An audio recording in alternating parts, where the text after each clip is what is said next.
I'm Corporal Christine Ann D. Almazan. So, ngayon, isa ako sa member ng Pistol Women at na-represent namin yung Philippines ngayong ARM 2024 at kami ay nag-overall champion. Yan di ba? Gaano kahirap maging overall champion sa pistol sa A-arm na 10 yung naglalaban-laban na bansa? Yes, sir. Sobrang hirap, sir, sa totoo lang. Sobra yung disiplina dapat sa sarili, yung hard work, at kailangan talaga ng good attitude when it comes to shooting. Kasi, syempre, gigising ng madaling araw everyday para tumakbo, mag-exercise, mag-stretching, tapos kakain lang saglit, magbibihis, pupunta na naman sa range. Everyday ganon, everyday hanggang uminit man, umulan man, kahit anong mangyari, as long as may araw, nasisinagan kami ng araw, nakikita yung target, sir. Go talaga kami, sir. Wala kaming sinasayang na panahon para mag-practice kasi sayang yung bawat minuto na lalagpas na dapat nakapag-practice kami ng maayos dahil nagpahinga kami. Mamimiss namin yung oras na dapat nakapag-practice kami, sir. So, grabe grabe din yung suporta, kaya siguro binigay din sa amin yung overall champion ngayon, sir. Simulan nga natin, paano mo na-discover sarili mo na, uy, hiyang ko to? Sige. Nag-start po ako, sir, 2019, Pamae. So, galing po ako sa 1st Scout Ranger Regiment at nung time na yon nahugot lang po talaga ako para maglaro. Tapos wala pa akong kaalam-alam kung paano talaga yung pumutok. So, like, first time talaga. Hanggang sa doon na nag-start, na-DS na po ako dito sa TRICOM. Hanggang sa bumalik ako ng unit namin sa Ranger kasi nga pinabalik po kami ng commander. At yung pinaka-latest, nung 2022, Pamaay ulit, sir, nakipag-compete ulit ako at nakuha ko yung individual. Kaya na-DS ako ulit dito, sir, para makipag-training sa mga old shooter na sa kabutihang palad, nakapasok ako agad sa team at na-represent agad yung Pilipinas. Last year sa ARM Thailand, 2023 po. Sandali So, ibig sabihin, paano ka nagsimula? Paano ka nagsimula? Dati ka na, bata ka? No, sir. No, sir. So, kailan ka lang unang humawak ng pistol? 2019, sir. Ano nga ulit yung Pamae? Philippine Army Marksmanship Association. So, ibig sabihin, nahugot ka lang out of the blue. Yes, sir. Tapos pinabaril ka. Yes, sir. Tapos, nung una, sir, reserve lang ako ng team namin, sir. Kaya nga, kasi inaano natin dito talaga may mga gifted pala, talented. Di ba? Parang, di ba? Ano natin nga nito kasi isa-isahin natin kasi lalo na yung mga kabataan ngayon na kuminsan naghahanap din ng talagang tamang landas para sa kanila. Yes, ikaw kasi parang nagkataon lang. Nagkataon lang, sir. Nagkataon. Yes, sir. Parang na-shock lang din ako, sir, na ay, tumatama pala ako hanggang sa nung una, sir, parang ang cool na parang kaya ko lang siyang gawin, na kaya ko pala siyang gawin. Pero nung minahal ko na yung shooting, sir, parang nung sa tuwing may isip ko na Pilipinas yung i-represent ko, na dala ko lagi sa braso ko yung flag ng Pilipinas, parang hindi, kaya naming manalo. Gagawin ko yung lahat. Parang ibibigay ko yung buong effort ko dito para manalo. Kaya sobrang grateful po kami ngayong taon na nakuha namin yung overall. Hindi naman. Isa-isahin nga muna natin yung sabi mo kanina, yung una muna yung, of course, yung talent muna. Imposible kasi na, meron kasi binigay ng Diyos sa'yo na talent agad na paghawak mo ng pistol, ito ako, di ba? Parang ganon, di ba? Yes, sir. Nung na-discover mo yung talent mo ng ganon, anong ginawa mo? Nung unang beses, sir, medyo hesitant talaga ako, sir. Kasi natatakot ako, sir. Takot ka sa baril? Sa baril, sir. Kasi ang lakas, parang nakakagulat, sir, na ganon. Kaya parang sabi ko, parang itry ko lang pagkatapos. At least na-experience ko na, sir. So, ayoko na kasi na-experience ko na siya, sir, eh. Pero, alam niyo, sir, yung pag lagi kang, ikaw na, parang pina-front ka lagi kasi junior ako nung time na yun, sir. Pinupudisi. Yes, sir. Pinapasubo ka lang nila. Yes, sir. Sinubo. Hanggang sa, na tinuloy-tuloy ko, sir, hanggang sa sinasabak nila ako sa mga fan shoot. yung mga practical shooting pa nun, sir, eh. Though precision shooting yung laro ko dito ngayon sa practical shooting nun, sir. So, parang nung una, wala lang talaga akong choice, sir. Parang, sige, sige, sir, sige, sir. Yes, sir, alam niyo naman sa Ranger, sir. Hindi ka talaga pwedeng tumanggi. Kaya, Hindi, yun yung isa kasing ano, di ba, na bilang isang sundalo, female soldier, ano yung kahalagahan ng gano'n na huwag kang tumanggi kasi para rin sa'yo yan. yes, sir, yun. Eh, exactly, sir. Parang, kumbaga, may nag-advise din sa akin nun, sir, na senior, parang, parang in all aspects, kung gusto mo man o hindi, yung trabahong ginagawa mo, basta binigay sa'yo yung trabahong yan, gagawin mo siya ng buong puso. Gusto mo man siya o hindi. Kasi trabaho nga siya, sir. Parang ganun. Sige nga, kasi siyempre, ito mapapanood to ng ano, kasi mga kababayan natin. And ikaw kasi naging champion kayo ngayon dahil natutunan mong mahalin yung dati nga hesitant ka, ayaw mong humawak ng Yes, baril, sir. di ba? Yes, sir. Na paano mo na ano na trabaho ko to kailangan kong mahalin to. Siyempre, sir, sa una talaga, medyo siyempre, pag naramdaman mo na yung pagod, sir, pag nagte-training, parang naiisip mo na parang, ganito ba talaga to? Parang, trabaho kasi to parang, trabaho lang naman. Sa una, sir, Trabaho lang naman trabaho to. lang naman. Kailangan ko siyang gawin. Kumbaga, comply. Comply muna ako. Pero, dumepend na, bigla po kasing nabago yung mindset ko, depende po sa nakasama ko, sir. Parang, in-inspire nila ako, lalo yung family ko, na yung mami ko na laging sinasabi na, hindi, kaya mo yan parang, gusto mo yan nag-i-enjoy ka nga dyan parang ganun. Tapos yung coach ko, yung teammates ko, na parang, pinupush namin yung isa't isa, pinupush nila ako, kasi isa ako sa pinakabatang nandito na nakasali sa ARM, sir, kaya, pinupush nila ako, tinuruan nila ako kung paano ba talaga yung dapat hanggang sa minahal ko na siya, sir, na iba pag Pilipinas yung dala. Hindi kasi ganoon, di ba? Sabi mo, trabaho lang ito. Kasi kung minsan, di ba, may papasok naman sa isang bagay na trabaho lang, kailangan mo lang ng sweldo di ba? Yes, sir, yes, sir. Pero paano mo, kung nalampasan mo yung gano'n na utak tapos inangat mo ng kaunti, ano yung nagbabago sa'yo? Na kumbaga hindi na to for compliance lang, ano na to, isa puso ko na to, ano yung nagbabago sa performance mo? Siguro, sir, kumbaga, hindi ko po ma-explain yung feeling ng parang para siyang umaapaw, parang yung kumbaga yung will ko na yung will naming team na manalo na umangat, kumbaga, nag-reflect din po kasi kumbaga, yung mga nagdaang ARM na hindi namin nakukuha. Hindi din nakuha hindi nakukuha. Kasi 19 years po na hindi nakukuha yung overall. Overall. Yes, sir. So, ngayon, 2024, nakuha yung overall. Parang yung will na parang paisa kami na parang gusto naming masundot. Parang doon nagbago yung feeling na nung pinarealize sa amin na ang tagal na po na hindi nakukuha. Parang kami kasi, sir, parang hindi naman kami, for example, ganyan, sir, hindi po kami nag-i-expect ng kung ano yung ibibigay. Kung manalo, may ganun po kasi. Parang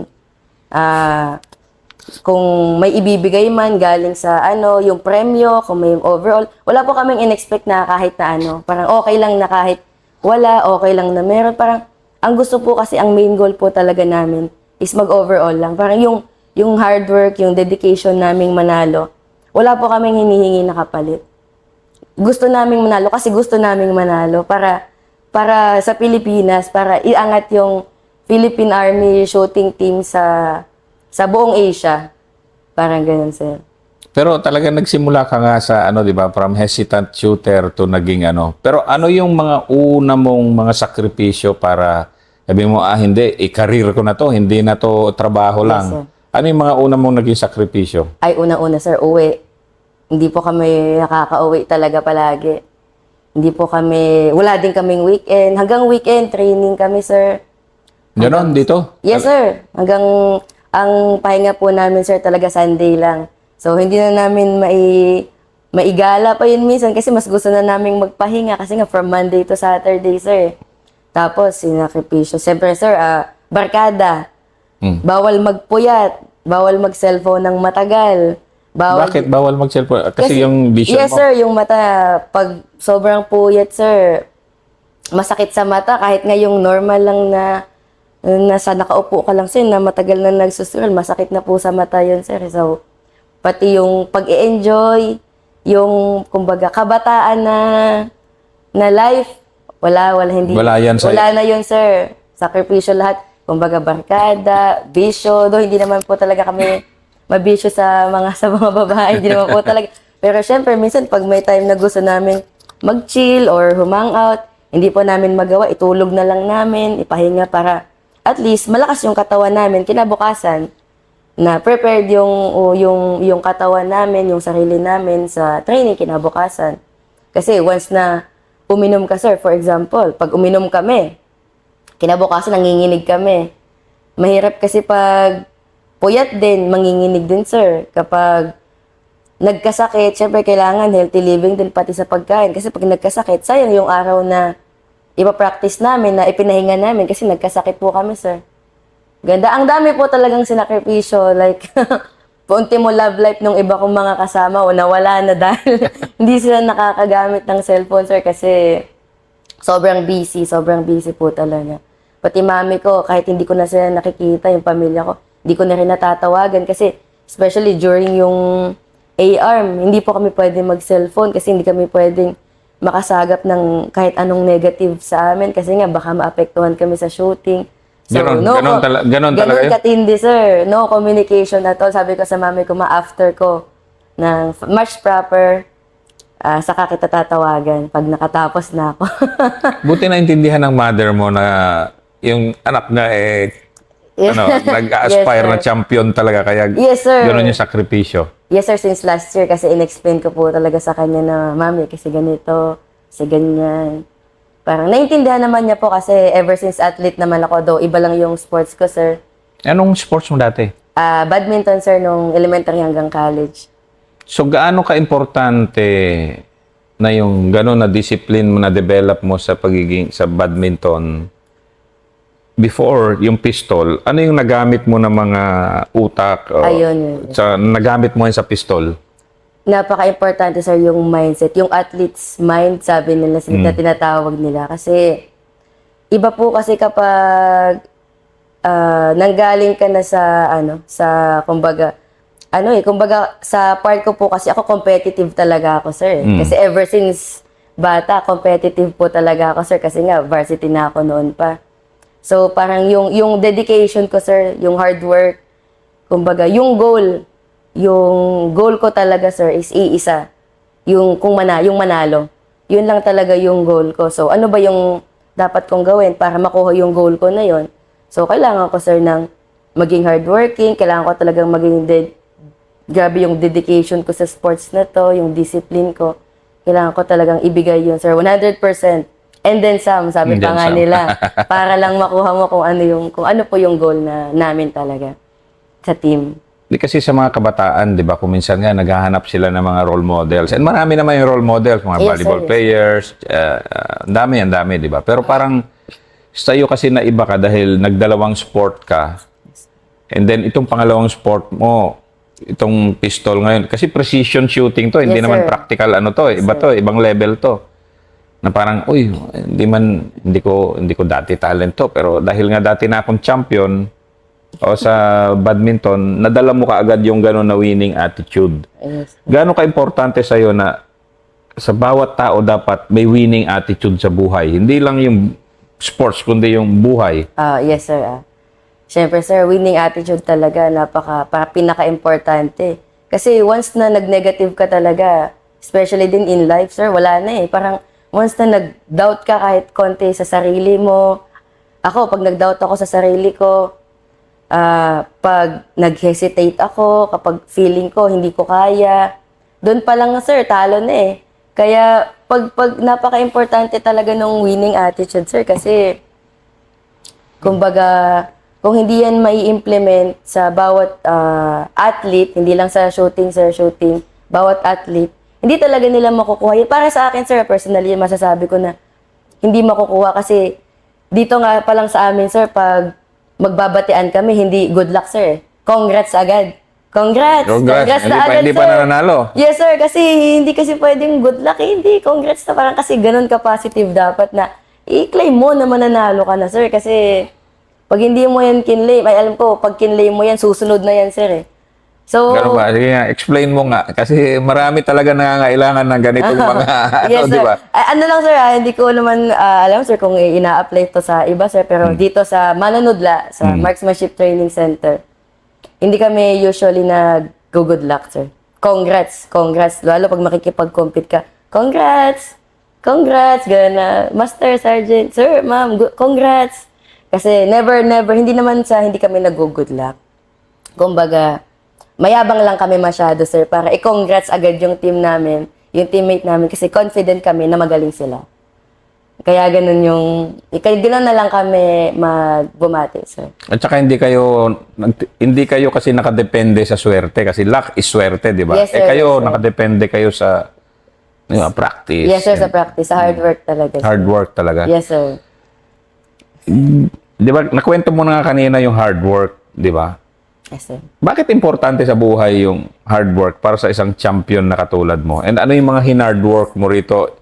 Kasi ibang level tong last 2 years nyo, di ba? Lalo na especially siguro ngayong taon na to. Yes, sir, yes, sir. Ano yung mas hinarder work mo ngayon?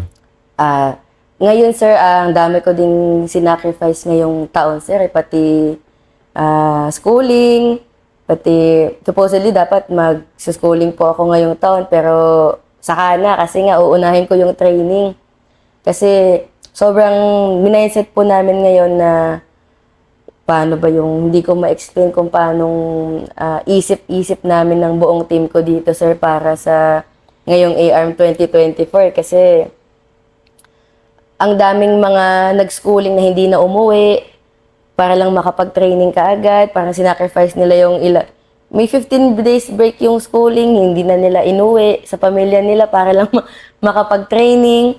Hindi na yung iba, binigyan sila ng break, 5 days lang yung inabil, 1 week lang yung inabil, inuwi na agad dito para makapag-training kasi mapag-iiwanan, sir, pag hindi nag-training, feeling namin mapag-iiwanan kami.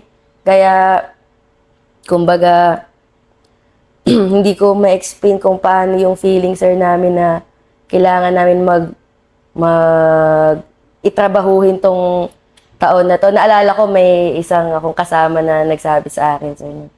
Sabi niya sa akin, hard work beats talent. Sabi na. Ganun ba? Hard work beats talent. Talent. Yes, sir. Hindi, kasi kuminsan kasi naghahanap ng walang talent, bumibigay na lang sa buhay. Yes, sir. Yes, sir. Hard work pala, pwede na. Pwede, sir. I mean, kasi pag may gusto kang isang bagay, though, meron kasing natural, sa tao na magaling, skilled agad, sir. Pero ako, naniwala ko, lalo ako, bago lang ako dito, sir. May mga nauna sa akin na shooter, may mga old shooter. Pero nung first year ko dito, 8 months pa lang ako nagte-training. Nakapasok na kaagad ako sa team, sir. Wala pa nga 8 months, sir, eh. Yeah, ganun. Nakapasok ako agad sa team, sir, kasi dinaan ko siya sa hard work.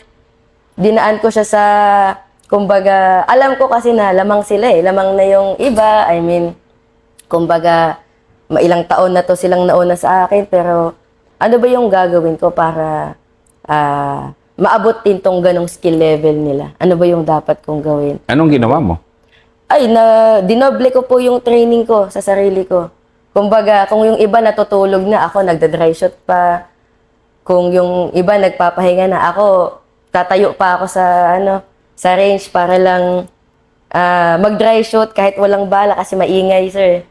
So, tatayo pa ako doon sa initan, or kung nagko-consume sila ng gantong hours, ilang hours sa umaga, dadagdagan ko yung sa akin. Kumbaga, ganun, sir. Parang dinoble ko talaga yung pagod ko para lang ma-achieve yung goal ko. Sample nga tayo. Ilang oras ka nag-ensayo sa buong araw?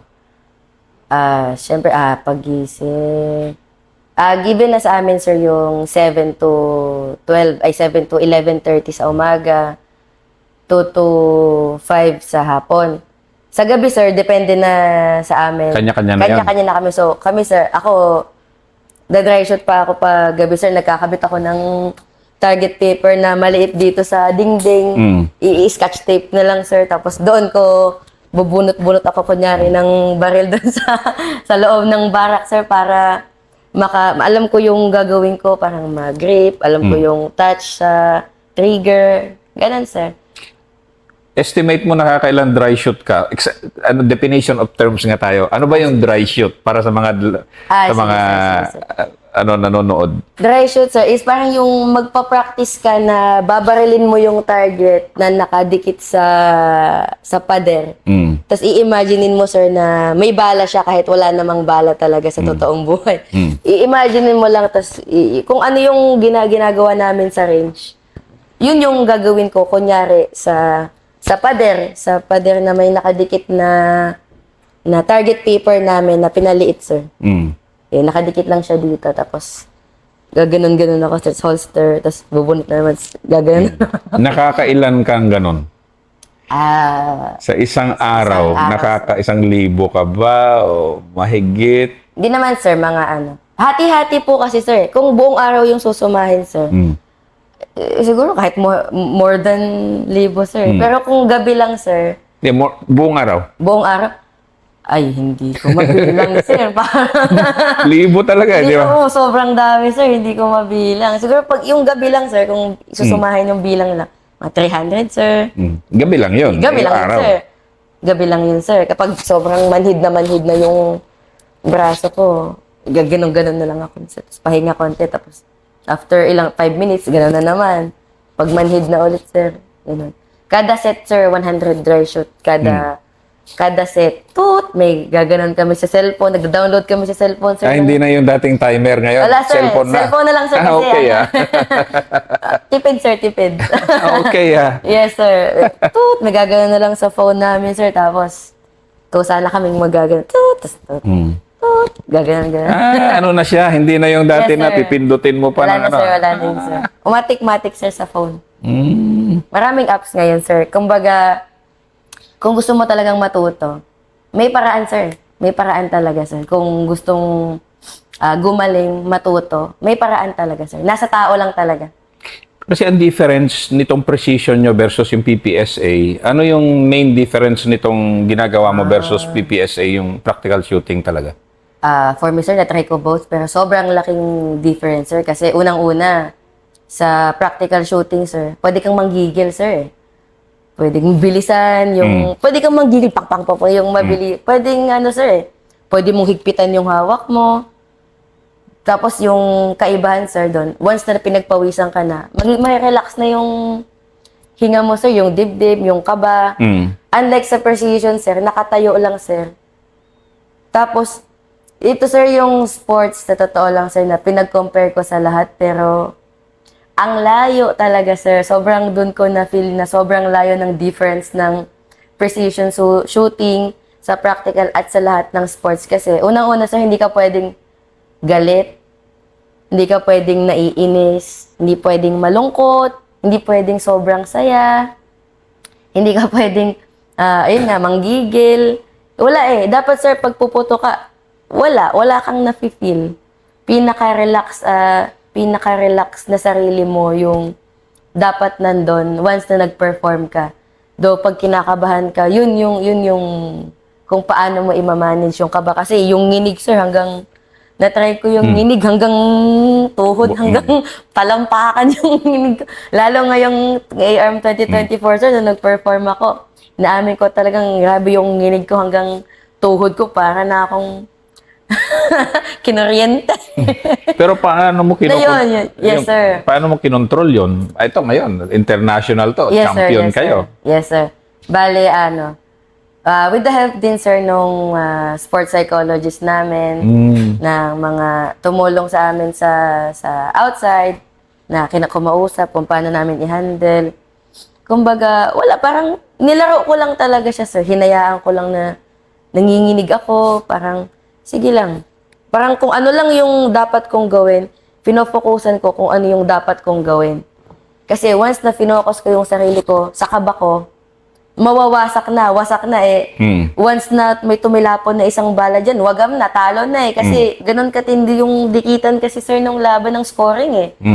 2 points nga lang yung lamang namin sa... Ganun ba? Ganun katindi sir, 2 points lang yung overall team sa Thailand. 2 points lang yung lamang namin sir dun sa nag-silver. Kaya sobrang gitgitan. So magkamali ka lang talaga ng sobrang laki. Wala na, parang laglag na kaagad, sir. Kaya sabi ko lang sa sarili ko nung time na yon. Una-una, sir, syempre, bago ako sumalang, kasi alam kong kinakabahan ako, sir. Sabi ko, Lord, bahala ka na. Bahala ka na sa akin.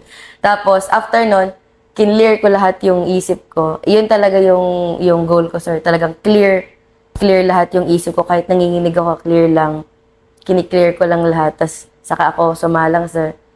Kumbaga, finokus ko lang kung ano yung dapat kong gawin. Kung ano yung pinag-practicean ko ng ilang taon. Ilang taon ka na total? 2019 ka nagsimula, sabi mo, di ba? Yes, sir, pero nag-stop po kasi ako nun, sir. So, ilang taon ka palang continuous? Continue, sir. 2 years, sir. Since 2 years? Yes, sir. Grabe, no? Tibay, galing ah. 2 years and then nag-champion na kayo kaagad. Sinong individual? Kayo bang individual din? Ay, hindi, sir. Hindi, sir. Basta team kayo ang team Team, sir. ano. Pero parang ikaw, yung nga nanalo ka na kaagad. Ano yung masaya sa katulad mo ngayon na nasa peak ka ngayon eh ng sportsmanship eh na Yes, sir. na to nalo kami after all the sacrifices. Ano yung yung parang pinagmamalaki mo ngayon na palagi sinasabi mo sa nanay mo na ano na, di ba? Meron tayong ano yung parang Yes, sir. Yes, sir. finally pinagyayabang mo talaga eh na ano eh, di ba? Kumbaga, siguro, sir, hindi naman like sa mami ko, ipagyayabang ko. Kung siguro ipagmamayabang ko na lang din sa kung sino man yung manonood nito, sir. Yan, ipagyayabang ko talaga sa amin na, ngayong taon na AR, pinagyayabang ko talaga na ngayon na lang ulit nangyari to after 19 years na mag-overall at landslide yung pagkuha eh. Like, landslide namin yung gold eh. Halos hakot award talaga kami ngayong taon. At parang ngayon lang nangyari yun sa buong buhay ko dito sa Philippine Army, sir. Ngayon ko lang na-experience yung kilabot, yung parang naiiyak na ako, especially nung tinaas nung nakasaludo na ako dun sa flag na tumataas. Iba, parang sobrang feeling ko, yabang-yabang ko nun eh. Kasi tignan nyo, flag namin to. Ano kayo? Parang naalala ko last year, isang flag lang yung tumaas sa amin, sir. Ngayon, anim na beses tinaas yung flag ng Pilipinas sa sarili ko pang bansa. Parang doon pa lang sa part na yun, sobrang proud ko. Tapos, wala, grabe sabi. Natamawag din po ako agad nung kinagabihan nun sa nanay ko after ng awardees. Sabi ko, ma, overall kami. Talaga, umiyak din yung mami ko nun, sir. Sabi niya, gabi-gabi ko kayong pinag-grocery. Sabi niya, pinagdadasal ko lagi yung team niyo, ganyan. Kaya so, wala akong masabi, sir. Parang, kumbaga, okay na po kami sa congratulations ng mga tao. Wala na kaming mahihiling pa. Okay na po kami dun.